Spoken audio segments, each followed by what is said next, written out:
Kayong mga military, alam ninyo yan. Lalo na yung nasa Malacanang. Alam ninyo.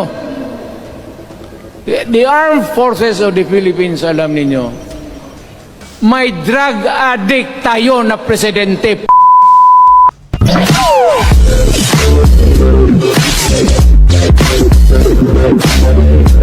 May drug addict tayo na presidente. Yan. Ako, Mr. President, Ma'am Lisa Araneta Marcos, hindi ninyo ako kalaban. Wala akong sinasabi ng masama. Hindi lang ako makakampanya noon. Alam mo, iniiwasan ko ito.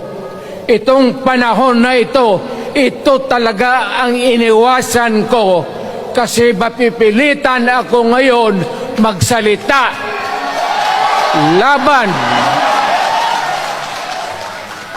ng mga tao sa gobyerno. Alam mo, Mr. President, hindi ako maghingi ng tawad. Kagawan mo yan eh. It is your responsibility sa sarili mo. What you do in this world binds you. Iyo yan.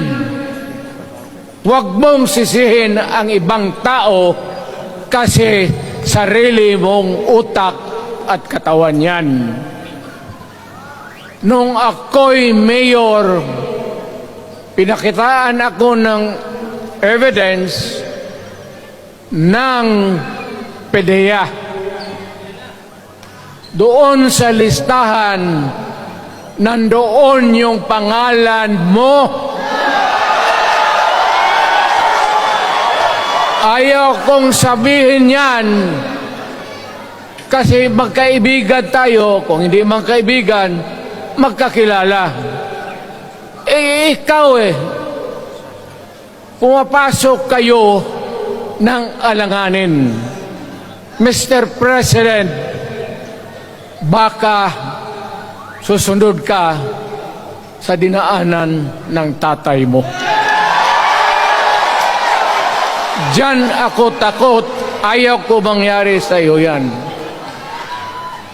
Mabor lang ako namang nagmamakaawa kasi it will divide the nation at madugo itong panahon na ito. Bongbong bangag yan.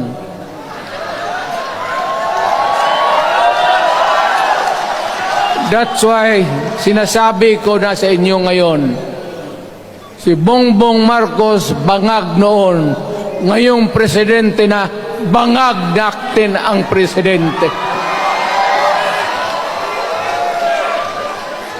Kayong mga military, alam ninyo yan.